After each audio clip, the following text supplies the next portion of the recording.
We are in for push and arms. Got myself a new logbook, back in a surplus, and I tell you what, it feels fucking good to be training with more calories in me again. I keep saying this, but that love for training is back. The fire in my belly is back. Similar to the previous pull session that I did, I'll run you through the session, give you any tips that I can along the way. And if you've got any questions, as always, drop them in the comments below or DM me on Instagram. So let's fucking get into it. Feel absolutely charged off my pre-workout. MVP, one of the best. In my intra-workout, I have carbohydrates, about 25 grams, and 1 scoop of essential amino acids. Do I think an intra-workout is essential? No, but if it's going to help give you that 1% extra benefit, then for me, why not? If you're going to pick anything to have in your intra-workout, I'd definitely opt for some sort of carbohydrate powder. I personally use maltodextrin because it's cheaper, or you can use cyclic dextrin, which is a bit more on the expensive side. I guess you get what you pay for, but you know, just 25 to 30 grams, easy way to get some carbohydrates in if you have them available, and just gives you that sustained energy throughout your workout. In my opinion, essential amino acids aren't essential by any means. As it says on the tin, they're not really essential. If you get enough protein in from your diet, it's just one of those supplements that again can give you maybe like a 0.5 to 1% benefit. So if you have the finances available, go for it. If not, you can get sufficient protein in from your diet, and that supplement isn't really needed in my opinion. So first movement up, we've got the toe press on the Cybex pin loaded leg press. Fantastic movement for calves. When it comes to calf training, you want to do one where your knee is bent and one where your leg is straight. The benefit of doing a toe press over a standing calf raise is it eliminates any kind of stability that your upper body is having to provide, because you're literally just sitting down and you've just got to focus on going through plantar flexion and dorsiflexion, which basically means you're contracting the calf and then lengthening the calf muscle. So you can see first set on here, going for the stack because of my fucking unit. So let's see what we can get it. Gonna go for a slight pause in the lengthen position and the shorten position. You want to spend a little bit of time in that lengthen position there. 1.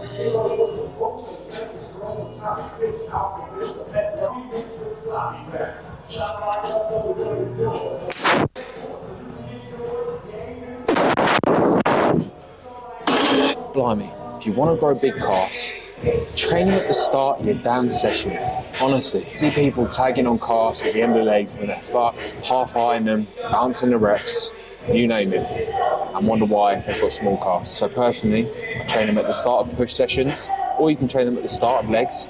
They're not really going to impact the session to follow, but just like we're training abs first, they get the time and attention they need, and that way, they're gonna fucking grow. Who knew it? So I'm doing 3 sets on here, supersetted with 3 sets on the ab crunch machine. I do that just to save a little bit of time, to be honest. Like I said, calf raises supersetted with the ab crunch machine. This is one of the best ab crunch machines I've used. One of the old school Nautilus abdominal crunches. Like I said in the previous video, when it comes to training abs, you're just thinking about curling your spine down, contracting hard, and then extending up through the spine. Obviously, benefit of using the machine is you just move where the machine wants to go. So let's get into it.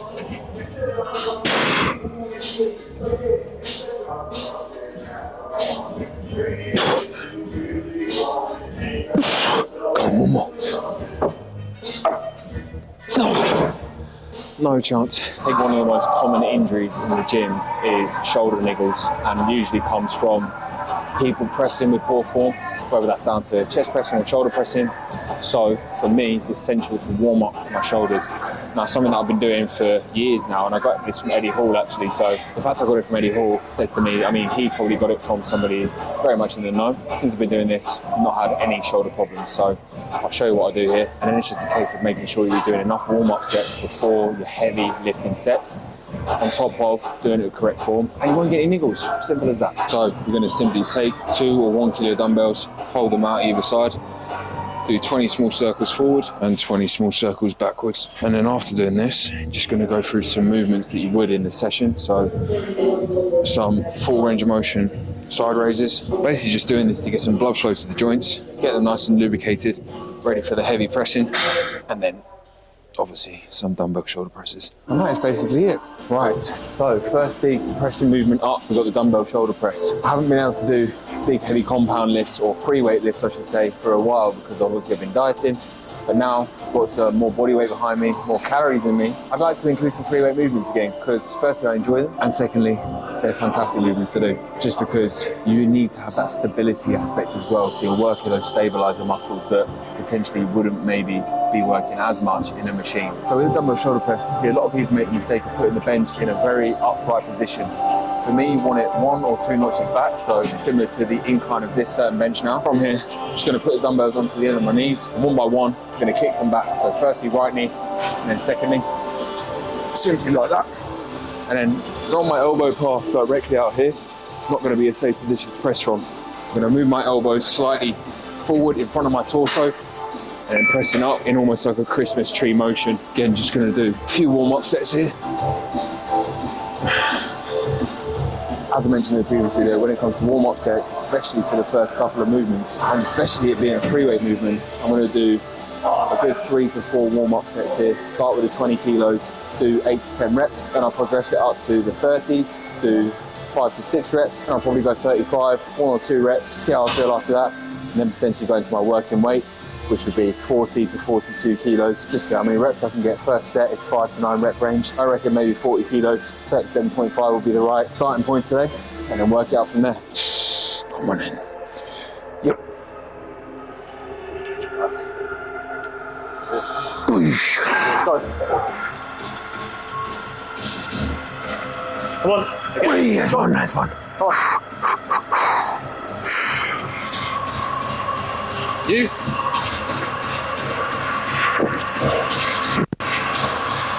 Hey. Ooh, good start point. And we're back. Some technical difficulties. Camera decided to die after the dumbbell shoulder press. So we're back in for push, and I'm just going to continue on at the start of this session. So I've already done calf raises and abs. Next movement up, we've got the cuffed crucifix side lateral raise. So I'm just warming up.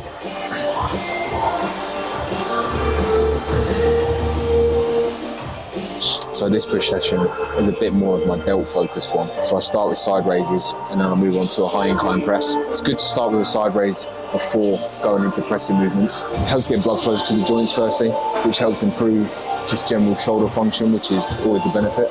And secondly, you can never have side delts that are too big. So it kind of makes sense to train them when they're fresh, when it's easier to get the muscle fully contracted and short. And they're gonna have a very minimal impact on the big heavy compounds to follow. So I think I have one push session where I train them first, and the other push session I'll train them after the heavy compounds.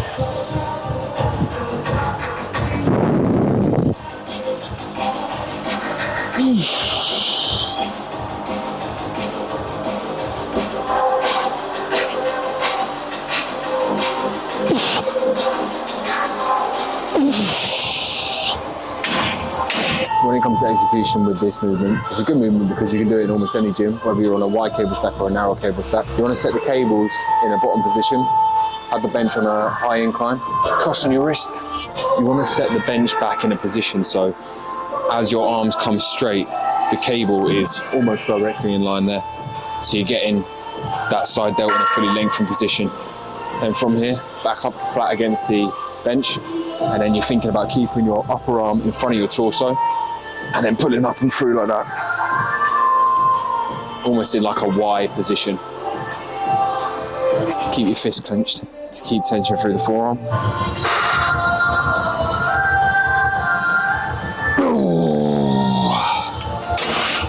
Right, so now we're coming on to the first heavy press. Got a high incline Nautilus press. So you can put the bench in a higher position just to buy a small front delt. Obviously you're going to get a little bit of upper chest activation here, but the emphasis is going to be more on the front delt with this angle. So in terms of my grip, I'm positioning my hands wide enough so basically my elbow follows my wrist joint. You don't want it to be too wide or too narrow. You can see if I put my hand about in the middle here, as I press up, my elbow follows my hand, and it's basically where you just want to focus on stacking your joints. So from here, keeping my back nice and upright on the bench.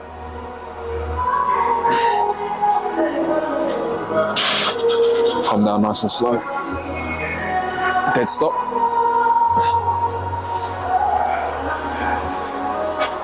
So like I spoke about in the last video, the reason that I dead stop reps is so that I know I'm coming down to the same point every single time.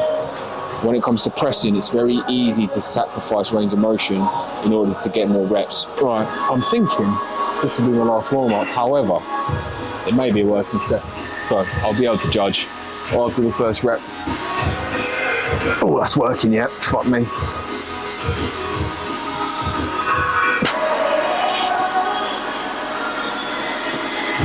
Oh, no chance. Fuck me. It's heavy real quick. So the good thing about this machine is it converges, which means it starts wide and comes up to a narrow position as you press it up. Now, if your gym has one of these machines, you definitely want to opt for it towards the beginning of the session because it's harder to get that muscle fully contracted.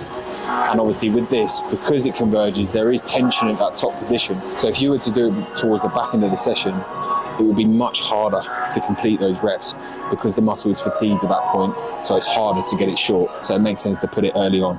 However, pound for pound, if you've got a converging press, I would opt for that over just a straight press, just because, like I said, you're challenging the muscle in that shortened range as well. So set 2, back off, reduce the weight by 20 kilos, higher rep range, and then we'll do a third set as well, which will be 10 to 14 rep range, and then reduce the load slightly more. All right, so next moving up, we've got the dip machine. Haven't had this in for long, so I'm still building that skill level, trying to find the correct setup of the machine. So far, it's been very, very good. With this, I'm just trying to think about keeping my elbows nice and close into the body. Again, dead stopping this to make sure I'm coming up to the same point every single time.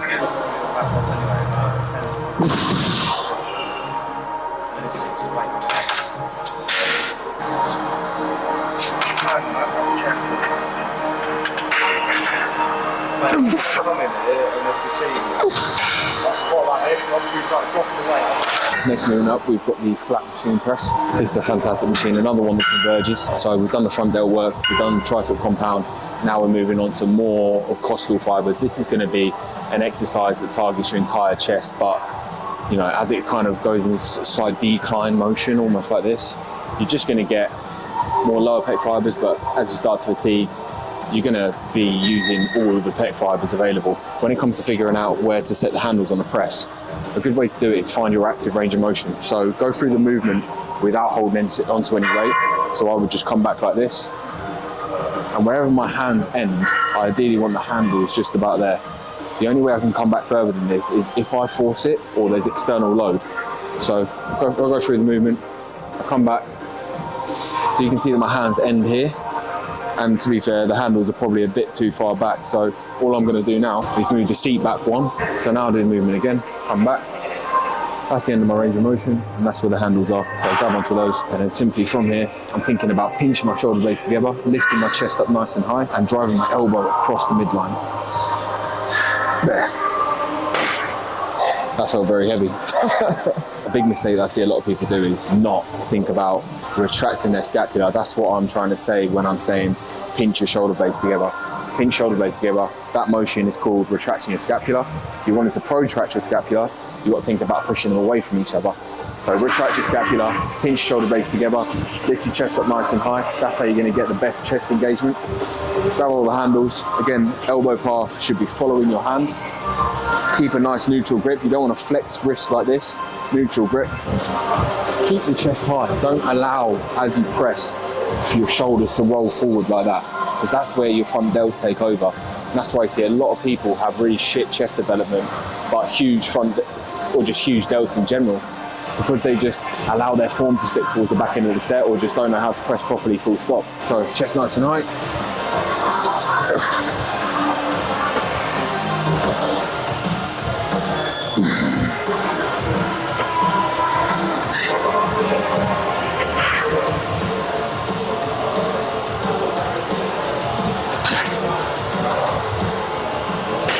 You see what I mean why it's not as beneficial to put a converging press later on, because that was 6 or 7 reps I believe, and I was flying up until that final rep, and all of a sudden you hit sticking point very quickly. But it's because the machine is converging, and at this stage in the workout the muscle is already fatigued, so it's harder to contract and get fully short. So I'm struggling in that end range. So next up we've got a cuffed clavicle fly. Clavicle basically just means your upper pec fibers. Got costal, sternal, clavicle, and I'm aiming for upper chest here. So I've set the bench on the highest upright position, and then if you want to target your upper pecs, you just want to focus on coming low to high. If you want more mid pecs, you want mid to mid. And then if you want more lower pec fibers, you want to come from a high to low position. As you can see, upper chest fibers now. Set the cable in a low position, and I'm finishing in a high position. And here, I'm thinking about bringing my elbows together, not my hands. So what you see a lot of people do on a fly is something like this. I'm gonna come more bent at the bottom, and as I bring my arms together, thinking about touching my elbows at the top. Down, slight bend in the elbows as I come back. Little pause. I'm driving elbows across the midline. Simples. So again, similar to what I said before, shoulder blades pinned together on the bench behind me. Don't allow my shoulders to come forward. Elbows together.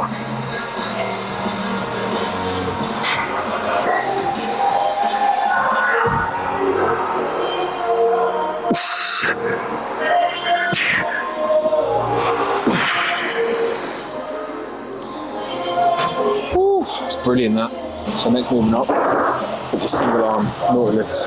This is literally my favourite bicep machine in here. However, I've got a little bit of a niggle in my back bicep at the moment. So I'm going to see how it feels. Oh, okay, not too bad. Can't feel any kind of pain or anything, so that's good. So the good thing about this machine is it drops off massively in that shortened position where the bicep is fully contracted. Now the good thing about that is the bicep is weakest when it's in that contracted position, and that basically means that the machine's resistance profile matches the strength profile of the muscle. So what do I mean by that? The bicep is weakest when it's fully contracted and short, and this machine drops off when you're in that shortened position, which makes it a fantastic machine. If you think of something like a Smith machine, the resistance profile is pretty even throughout because there's no cam on the machine. That's why a lot of people would argue that machines are better, because the resistance profile often matches the strength profile of certain muscle groups. But yeah, I'm a really big fan of this certain machine, and I spend a good 2 count in that shortened position. Because it drops off there, I want to spend a little bit of time there because it feels quite easy there. And then you can feel as you lengthen the muscle, it gets heavy, heavy, heavy, heavy. Little 1 second pause in that stretch position just to standardise form again, and then come back down. Right, boys and girls, it's time to work. So I mentioned this in the previous video. When you are setting up on a machine, you want to line up your joint with the axis of rotation. You'll see with this particular machine, the axis of rotation is indicated by a small bolt. So you don't want your elbow too far in front or too far behind. Ideally, try and position it so it's bang in line with that bolt. So again, where your body rotates, you want to line that up with where the machine rotates.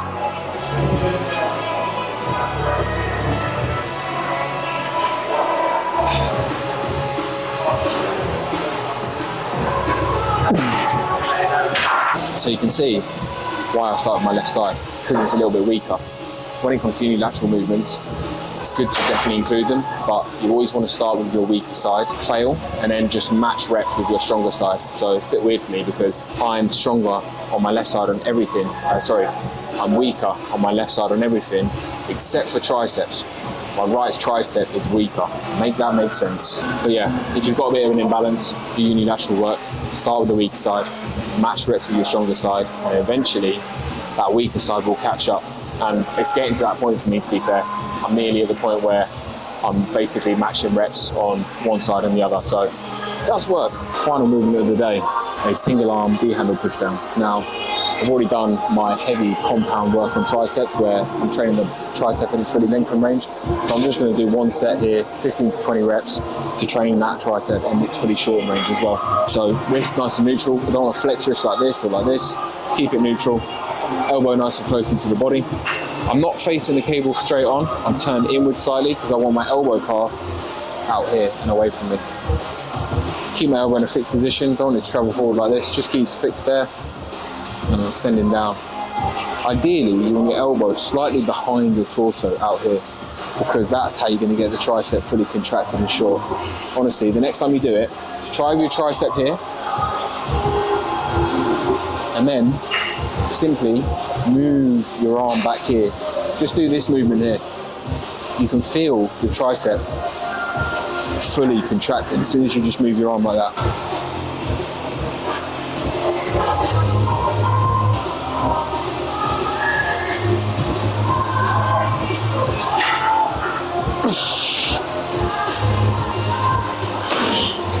me, that was too heavy. Do you remember what I said earlier, how my right tricep is weaker than my left? Which dickhead just started with the left side on triceps? Me. It's because I'm so used to starting with my left side. And like I said, tricep is literally the only one that isn't stronger on my left side. But yeah, I overshot that a little bit. It's a new movement for me, so I'm still figuring out what rep range or what weight to use to fail within a given rep range. So I'll just make a note in my logbook to reduce the weight slightly next week, and we'll be good as gold. And that wraps it up. I'm going to finish up the session with a quick 20 minutes on the Stairmaster because I'm going to Spain on Wednesday. I need to get shredded. No, I'm joking. Just mainly keeping some cardio in at this stage for the health benefits, and I just want to kind of maintain my body weight at the moment, so keeping some cardio in. But to be honest, I've been a bit lax with the diet. I've been following a meal plan-ish, but I'm still just kind of enjoying foods that I want to eat because I've been not depriving myself, but I haven't been able to eat them for a long, long time. So if I want to have something, I'll have it. I'm not really too fussed about looking in amazing shape on holiday. Like, I'm still pretty lean, so it doesn't really matter to me too much at this point. I'm not one of those people that's like, oh my God, I've got to be lean when I go on holiday. Like, it really doesn't bother me. It's more just about not gaining body fat too fast. I want this gaining phase to be really productive. So, you know, that'll properly start once I get back from holiday. I'll be more strict with the diet, getting a consistent level of calories in, and then slowly build it up with the goal to pack on some serious size. Hope you enjoyed today's push session. If you've got any questions at all, comment down below. Let me know what session you want to see next. Probably be a leg session, to be fair. And we'll wrap it up there, guys. I'll catch you in the next one. See ya.